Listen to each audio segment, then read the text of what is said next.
সাথী রে ভালোবাসা তুতুল খেলা নয়। বোন, তোমার অবাধ্য স্বামীকে যে বাধ্য করে দিলাম, তোমার কাজটা কি হয়েছে? আমার কাজ হয়েছে, আমার ভালোবাসা করে আমার সব কথাই শুনি। ভালোবাসার মানুষকে ফিরে পাওয়া, দাম্পত্য কলহের সমাধান কিংবা পারিবারিক সমস্যা দূর করা, এমন হাজারো সমস্যার সমাধানের আশায় অনলাইনে একটি চক্রের সঙ্গে যোগাযোগ করছেন অনেক মানুষ। আর সেই সুযোগ কাজে লাগিয়ে বেশ সক্রিয় হয়ে উঠেছে ওই প্রতারক চক্রটি। ইনশাআল্লাহ আপনার কাজের ফলাফল পাইছেন তো? প্রতারক চক্রের নির্দেশনা মেনে পটাশিয়াম ও চিনির সঙ্গে পানি মিশিয়ে হাতে দেওয়ার পর মারাত্মকভাবে দগ্ধ হচ্ছেন ভুক্তভোগীরা। এই ভুক্তভোগীদের উল্লেখযোগ্য সংখ্যাই হচ্ছেন নারী। ফেসবুকে পাওয়া তথাকথিত হুজুর, তান্ত্রিক বা কবিরাজদের সঙ্গে যোগাযোগ করেছিলেন তারা। ফোনের অপর প্রান্ত থেকে সমস্যা সমাধানের আশ্বাস দিয়ে নির্দিষ্ট কিছু জিনিস কিনতে বলা হয় ভুক্তভোগীদের। কিনতে বলা জিনিসের মধ্যে থাকে পটাশিয়াম ও চিনি। এরপর রাতের বেলা ভিডিও কলে নির্দেশনা দিয়ে সমস্যা সমাধানের কার্যক্রম শুরু করেন ওই কবিরাজ। এ সময়ে পটাশিয়াম ও চিনির সঙ্গে পানি মিশিয়ে হাতের তালুতে ধরে রাখতে বলা হয়। কিছুক্ষণের মধ্যেই হাতে শুরু হয় তীব্র জ্বালাপোড়া।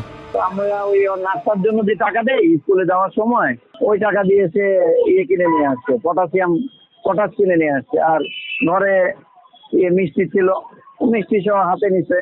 এখন হাতটা পুড়ে গেছে। তো ও বাসায় একা ছিল।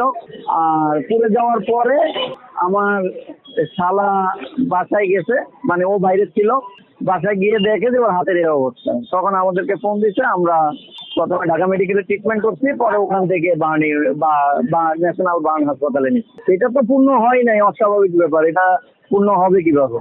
হ্যাঁ, একটা অবৈজ্ঞানিক জিনিস, সেটা বললে কি আর হয়? তো হয় নাই, সেটা সেও বুঝছে, নিজেও বোকা বনে গেছে।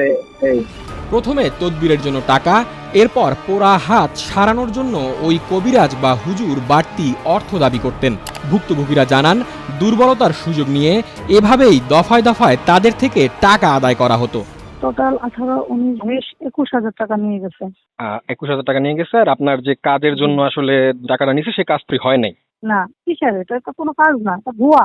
যেমন আমরা মহিলা মানুষ অসহায়, তখন নিজেকে এতটা অসহায় মনে হচ্ছে। তো ওনারা বললো যে এই সমস্যা নাকি 2 দিনে 3 দিনে সমাধান হয়ে যায়, মানে ওনার মন ঠিক হয়ে যাবে, স্থির হয়ে যায়। এই পরিচালনায় আগে কখনোই করি নাই, বা এগুলো আগে কখনোই করি নাই, বা ওই হিসেবে মানে জন্ম থেকে দেখি নাই এরকম। তো ভাবলাম দুনিয়াতে তো হুজুর, ঝাড়ফুঁক, তারপর আপনার অনেক কিছু তো আসে, শুনি। তো ওনার লিঙ্কে যখন ঢুকলাম, নক করলাম, উনি বললো যে এরকম এরকম কোনো সমস্যা না, উনি কিছু দোয়া কালাম করবে, ওগুলা কি যেন করবে, ওগুলা করলেই নাকি ঠিক হয়ে যাবে। ওনার মন যদি অন্য কোথাও যায় থাকে 3 দিনের ভিতরে ঠিক হয়ে যাবে, এবং উনি অন্য কোনো মেয়ের দিকে কোনোদিন তাকাবে না, এবং উনি আমার পাগল থাকবে।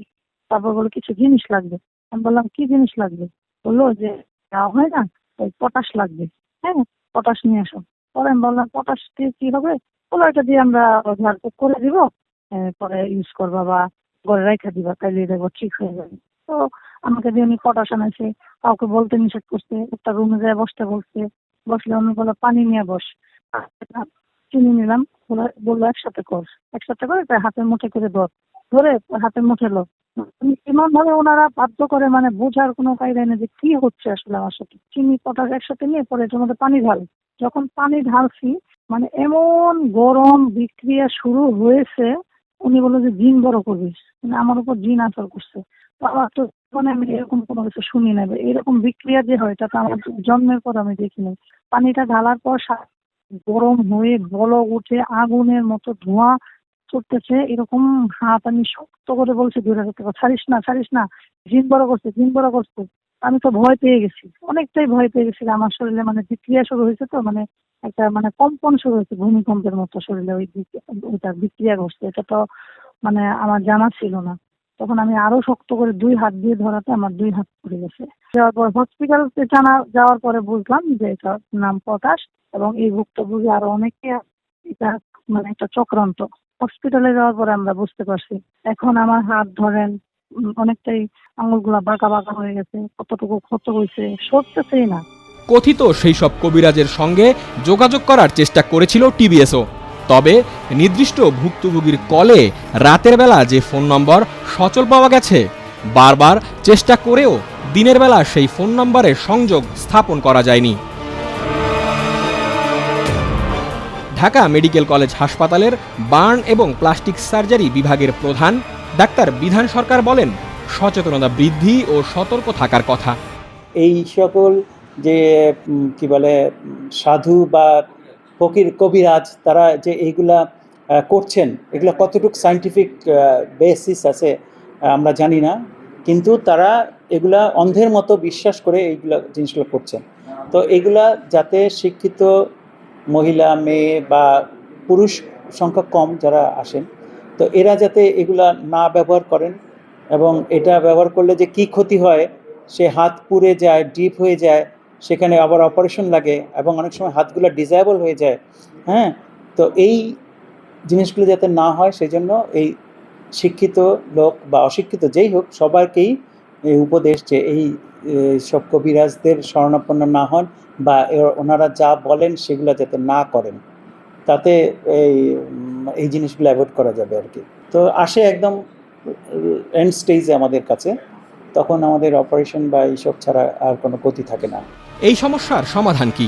সংশ্লিষ্টরা বলছেন, সামাজিক যোগাযোগ মাধ্যমে অলৌকিক সমাধান, তাবিজ, ঝাড়ফুঁক বা জিনের সাহায্যে সমস্যার সমাধানের দাবি করা ব্যক্তিদের ব্যাপারে সতর্ক থাকতে হবে। একটি ভুল সিদ্ধান্ত, একটি ভুয়া আশ্বাস কিংবা একটি অনলাইন প্রতারণা মুহূর্তে কেড়ে নিতে পারে মানুষের স্বাভাবিক জীবন। তাই অন্ধবিশ্বাস নয়, প্রয়োজন সচেতনতা এবং সতর্কতা।